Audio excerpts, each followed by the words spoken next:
தமிழ்நாட்டு தமிழர்கள் முதல் உலகத் தமிழர்கள் வரை அனைவருக்கும் அன்பு வணக்கம். நம்முடைய எரிதனல் வலைவெளியில் இன்றைக்கு எந்த பொருளில் பேச போகிறோம் என்று சொன்னால், 2 திரைப்படங்களை பற்றி. ஒரு திரைப்படம் பார்த்தேன், இன்னொரு திரைப்படம் பார்க்கவில்லை, பார்க்க போவதும் இல்லை. பொதுவாக ஒரு 30 ஆண்டு காலமாக நான் திரைப்பட அரங்கங்களுக்கு போய் திரைப்படங்கள் பார்ப்பதில்லை, அதில் நாட்டமும் இல்லை. ஒரு காலத்திலே மக்கள் திலகம் மாக்கோரா நடித்த படங்கள் ஒன்று விடாமல் போய் ஓடி ஓடி போய் பார்ப்போம். அதற்கு பிறகு குறிப்பாக ஈழ விடுதலை போராட்டம் தொடங்கிய பிறகு திரைப்படங்களை பார்ப்பதை தவிர்த்து விட்டோம். 85 காலகட்டத்திலே ஒமர் முக்தார் என்கின்ற லிபிய நாட்டு விடுதலை போராட்டம் தொடர்பான ஒரு ஆங்கில படம் 7 ஆஸ்கார் விருதுகளை பெற்ற படம். அந்த படத்தை பார்ப்பதற்கு நம்முடைய விடுதலை புலிகள் இயக்கத்தை சார்ந்தவர்கள் எல்லோரையும் வலியுறுத்தினார்கள். திரைப்பட அரங்கத்திலிருந்து துண்டறிக்கை கொடுத்தார்கள். இது போன்றுதான், இது பாலைவனத்தில் போராட்டம், அது சோலைவனத்தில் போராட்டம், ஆனால் போராட்டத்தினுடைய தன்மை இலக்கு என்பது ஒன்றுதான் என்று பார்க்க அந்த காலகட்டத்தில் பார்த்தோம். அதற்கு பிறகு பார்க்கல. பிறகு புரட்சிக்காரன் என்ற ஒரு படம் பார்த்தேன். அது புரட்சிகரமாக இருக்குன்னு பார்த்தேன். அது வெறும் புடலங்காய் படமே போய்விட்டது. அதற்கு பிறகு இப்பொழுது அண்மை காலமாக என்னுடைய மருமகன் மாரி செல்வராஜ் இயக்கிய பரியேறும் பெருமாள், கர்ணன், மாமன்னன், இப்பொழுது வாழை.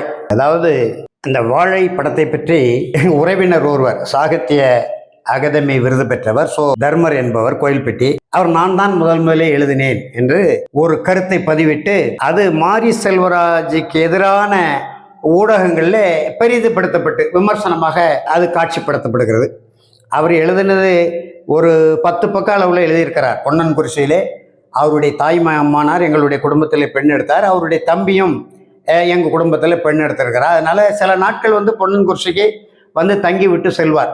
அதை வைத்து கொண்டு ஏதோ ஒரு 10 பக்கத்தில் ஒரு நூலில் ஒரு 10 பக்கம் எழுதியிருக்கிறார்.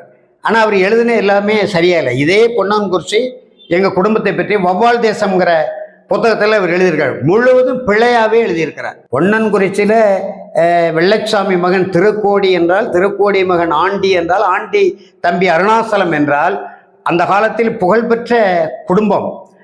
சமூக சிக்கல்கள் இருக்கும்போது அண்ணன் ஜான் பாண்டியன் உருவாகுவதற்கு முன்பே அந்த வட்டாரத்திலே மிகப்பெரிய செல்வாக்கு பெற்ற குடும்பம். எல்லா ஊர்களையும் இன்னும் சொல்ல வேண்டுமானால் இன்றைக்கு இருக்கக்கூடிய சமூக சிக்கலில் ஆதிக்க சமூகம் என்று அந்த காலத்தில் இருந்த அவர்களுடைய வழக்கு பேசுவதற்கே எங்களுடைய பெரிய தந்தை, அதாவது திருக்கோடி என்பவர், அந்த அவர்களுடைய வழக்கு பக்கத்திலே வெள்ளூர், ஆதித்தநல்லூர், தோழப்பன் பண்ணை, பத்மநாபமங்கலம், சிறுவைகுண்டம், அவர்களுடைய வழக்கில் பேச என்னுடைய பெரிய தந்தை திருக்கோடி என்பவர் போவார். இது மூத்த தலைவராக இன்றைக்கு 100 ஆண்டு காலம் நம்மளோடு வாழ்ந்து கொண்டிருக்கக்கூடிய இந்திய கம்யூனிஸ்ட் கட்சியினுடைய மாபெரும் தலைவர், விடுதலை போராட்டத்தின் பெரும் தியாகி ஐயா நல்லக்கண்ணுக்கு தெரியும். என் பெரிய தந்தையார் திருக்கோடியும் தெரியும், என்னுடைய தந்தையாரும் தெரியும். இப்பொழுது இந்த சோதர்மர் எழுதியிருக்கிறார் இல்லையா, அந்த புத்தகத்தில் உள்ள ஆண்டி, அருணாசலம் எல்லாரை பற்றியும் ஐயா நல்லக்கண்ணுக்கு தெரியும். அப்படி ஒரு உயர்ந்த நிலையில் இருந்த அந்த காலகட்டத்திலே, சமூக ஆதிக்கங்கள் அதிகமாக இருந்த காலகட்டத்திலே, இன்னும் சொல்லப்போனால் பார்ப்பனுடைய ஆதிக்கம் அதிகமாக கூடுதலாக இருந்த காலகட்டத்திலே, அடக்குமுறைகள் ஒடுக்குமுறைகள் இருந்த காலகட்டத்திலே தலை நிமிர்ந்து வாழ்ந்த குடும்பம், அந்தமான் வரைக்கும் சிறைக்கு சென்ற குடும்பம் சில வழக்குகளிலே. அப்படிப்பட்ட குடும்பத்தை அந்த வவ்வால் தேசத்தில் தலை குனிந்து நிற்பார், இடுப்பிலே துண்டை கட்டி நிற்பார் என்று கிண்டல் நக்கல் நையாண்டி பேசினவர் தான் இந்த தர்மர். எனவே இந்த தர்மருடைய அந்த விமர்சனத்தை யாரும் ஏற்க வேண்டியதில்லை. 1000 பேர் 1000 குறைபாடுகளை சொல்ல முடியும், விமர்சனங்களை முன்வைக்க முடியும், பாராட்ட முடியும், வாழ்த்த முடியும், அரவணைக்க முடியும். என் மருமகனை கட்டி பிடித்து அரவணைத்து முத்தமிட்ட காட்சிகளை எல்லாம் பார்க்கிறோம். உள்ளபடியே விழிகளில் நீர் வழியும். ஏனென்று சொன்னால், கனவு கூட காண முடியாத ஏழை எளிய மக்களை பற்றி படம் வரும். நம்முடைய மக்கள் திலகம் மாக்கோராவே விவசாயின்னு நடிச்சிருக்கிறார், தொழிலாளின்னு நடிச்சிருக்கிறார், மீனவ நண்பன் நடிச்சார், படகோட்டின்னு நடிச்சிருக்கிறார், ரிக்ஷாக்காரன் நடிச்சிருக்கிறார். இப்படி அடித்தட்டு மக்களுடைய, உழைக்கும் மக்களுடைய அந்த துன்பங்களை, துயரங்களை மக்கள் திலகம் மாக்கோராவே நிறைய படங்கள் நடித்து வெளிப்படுத்தி இருக்கிறார். ஆனால் அந்த உழைக்கும் மக்களே, அந்த அடித்தட்டு மக்களே, தரையில் உட்கார்ந்து திரைப்படத்தை பார்த்த மக்களே அந்த திரைப்பட நடிகர்களாக இன்னைக்கு உலகம் முழுவதும் பார்க்கப்படுகிறார்கள் என்று சொன்னால், அது மாரி செல்வராஜினுடைய பேரீட்டம், அதாவது பெரும் சாதனை என்றுதான் சொல்ல வேண்டும். நானே கூட தொடக்கத்தில் அவர் வீட்டுக்கு வரும்போது, ஏன்பா இதில் அது நுழைய முடியாத இடம், கனவு காண முடியாத இடத்துல நீங்கள் உங்களுடைய உடல் பொருள் ஆவியை செலவழித்து முயற்சி செய்கிறீங்களே, சட்டக்கல்லூரியில் படிக்கிறீங்க, நீங்கள் நீதித்துறையிலே உச்சநீதிமன்ற தலைமை நீதிபதியாக வருவதற்கான சூழல்கள்லாம் கூட உருவாகும். நீங்கள் படிங்கன்னு சொன்னேன். அவருக்கு அதை ஒரு முடிவு செய்து விட்டால் அந்த முடிவின்படி தான் நடக்க முடியும். அந்த வகையிலே அவர் அதில் மிக உச்சத்தை எட்டினார். அதில் இப்போ கர்ணன் படத்திலெல்லாம் எண் தொடர்பான காட்சிகளே வருது. காவல் கண்காணிப்பாளரோடு மக்கள் மோதுகிறது. உண்மையிலே அது ஆழ்வார்த்தனரில் அன்றைக்கு காவல் கண்காணிப்பாளராக காலையில் பொறுப்பேற்று மாலையில் எங்களை சந்திக்க வந்து ஜாங்கிட்டோடு நான் மோதினது. அது ஒரு பக்கம் இருக்கட்டும். இப்பொழுது வாழையை பற்றி பேசுவோம். வாழைத்தார் சுமக்கிறது 99ஆம் ஆண்டு செவகலை பர்க்கத்தில் பேட்மா நகரம் என்கிற இடத்துல வாழைத்தார் வண்டி சாய்ந்து எங்களுடைய உறவுகள் 19 பேர் மாண்டு மடிந்தார்கள். 10-20 பேர் காயம்பட்டு உயிர் பிழைத்து இன்றைக்கும் உடல் ஊனமுற்ற நிலையிலே வாழ வழியின்றி தவித்து கொண்டிருக்கிற துயரமான செய்திகள்லாம் உண்டு. அந்த துயரத்தை அடிப்படையாக வைத்து என்னுடைய மருமகன் அந்த படத்தை எடுத்திருக்கிறார். மருத்துவர் கிருஷ்ணசாமி ஒரு வகையிலே பாராட்ட நினைக்கிறேன், பாராட்ட முடியவில்லை, திட்ட நினைக்கிறேன், திட்டவும் முடியவில்லை என்றெல்லாம் பதிவு செய்திருக்கிறாங்க. அது அவருடைய கோணத்தில் ஒரு பார்வை. நான் வாழைத்தார் சுமந்திருக்கிறேன் என்று சொன்னால் நீங்கள் நம்புவீர்களா? நான் வாழைத்தார் சுமந்திருக்கிறேன். நான் சுமக்கும் போது ஒரு வாழைத்தாருக்கு 10 காசு. இன்றைக்கு 10 ரூபாய். சில இடங்களில் நெடுந்தொலைவு இன்னும் ஒரு 15 ரூபா கூட கொடுப்பாங்க. நாங்கள் சுமக்கும்போது நான் 14, 13, 14, 15 வயசில் வாழைத்தார் சுமக்கும்போது ஒரு வாழைத்தாருக்கு 10 காசு. இதே மாரி செல்வராஜ் அந்த படத்தில் ஆசிரியராக நடித்திருக்கிற, வாழை படத்தில் ஆசிரியராக நடித்திருக்கிற என்னுடைய மருமகன் மாரிராஜ் என்னுடைய அண்ணன் மகளை தான் அவருக்கு திருமணம் செய்து வைத்திருக்கிறோம். முழுமதி அவள் பேர். அந்த ஊரில் அந்த பொன்னன்குறிச்சி புளியங்குளம் ஆதித்தநல்லூர் பொன்னன்குறிச்சி ஆதிச்சநல்லூர் ஊராட்சி, புளியங்குளம் கருங்குளம் ஊராட்சி. அந்த புளியங்குளத்துக்கும் பொன்னன்குறிச்சிக்கும் 1.5 கிலோமீட்டர் அளவு தான் தொலைவு. அப்பொழுது பொன்னன்குறிச்சியிலேருந்து ரஸ்தாலின்னு சொல்லுவோம், அது கோழிக்கூடு நாங்கள் சொல்லுவோம். வாழைத்தார் 4 தார்களை கட்டி சுமந்து ஆற்றுக்குள்ளே கூடி கிட்டத்தட்ட 2 கிலோமீட்டர் நடந்து சிறுவைகுண்டத்தில் கொண்டு அந்த வாழைத்தார் முகவர் கடையில் கொடுப்போம். 4 தாரை கொண்டு போனால் 25 காசுகள் எனக்கு கொடுப்பார்.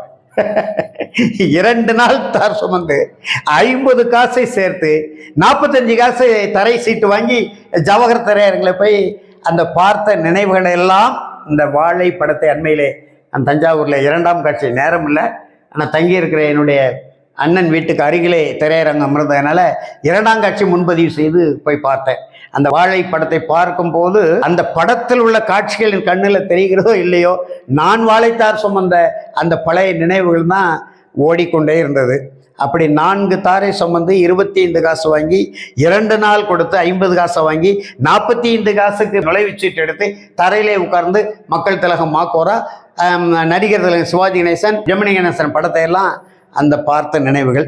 ஆக ஏழை எளிய மக்கள், உழைக்கும் மக்கள், ஒடுக்கப்பட்ட மக்கள், பாட்டாளி மக்கள், அவர்களெல்லாம் இந்த திரையிலே உலகம் முழுவதும் பார்க்கக்கூடிய நிலையை உருவாக்கி கொடுத்தார். அதற்கு எந்த வகையிலையும் யாரும் எந்த விமர்சனத்தையும் முன்வைக்காமல் பாராட்டுவதே தமிழர்களின் பண்பு. அதில் பாராட்டலாம். ஆனால் அந்த பிள்ளைகள் மரணித்த அந்த காட்சி, அதற்கான ஒரு இரங்கல் கூட்டம் புளியங்குளத்தில் நடைபெற்றது. அப்போது நம்முடைய அண்ணன் ஆர்கே ராஜா, பன்மொழி புலவர் ராஜா என்று சொல்வோம், அந்த ஊர் தலைவராக, ஊராட்சி மன்ற தலைவராக இருந்தார். அவர் நாங்கள்லாம் கலந்து பேசிதான் அந்த இரங்கல் கூட்டத்தை புளியங்குளத்தில் பெரிய அளவிலே நடந்தோம். அப்பொழுது நாடாளுமன்ற உறுப்பினராக இருந்த வசந்தி முருகேசன்லாம் அதில் கலந்து கொண்டாங்க. 500-600 பேர் வெளியில இருந்து வந்தெல்லாம் புளியங்குளம் தான். அப்போ ராஜா நச்சு தான் தலைமை தாங்கினார். நான் அந்த நிகழ்ச்சியை தொகுத்து வழங்கினேன். அந்த காட்சியை தம்பி மாரி செல்வராஜ் எடுத்திருக்கலாம். அதே போல் அந்த இஸ்லாமிய மக்கள், அது ஒரு சிறிய குறைபாடு தான்.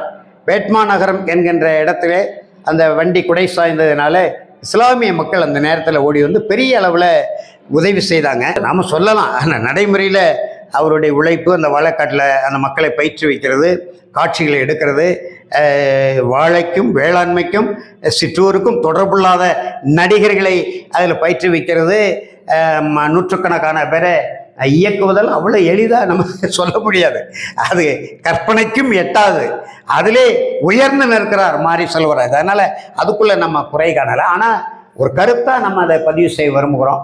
அந்த இரங்கல் கூட்டத்தை முதல் காட்சியாக வைத்து ஒரு இரங்கல் கூட்டம் நடப்பது போல். ஏன்னா பழைய படங்கள்லாம் அப்படி நம்ம காட்சிகளை பார்த்துருக்குறோம். கடைசி முடிவை சொல்வதற்கு முன்பு அந்த முடிவுக்கான ஒரு தொடக்கத்தை, அந்த தொடக்கத்தை காட்டி அப்புறம் கதையை கொண்டு வந்து கிளைமாக்ஸ் என்று சொல்கிற கதையை முடிப்பார்கள். பெரிய அளவில் இருக்கும்.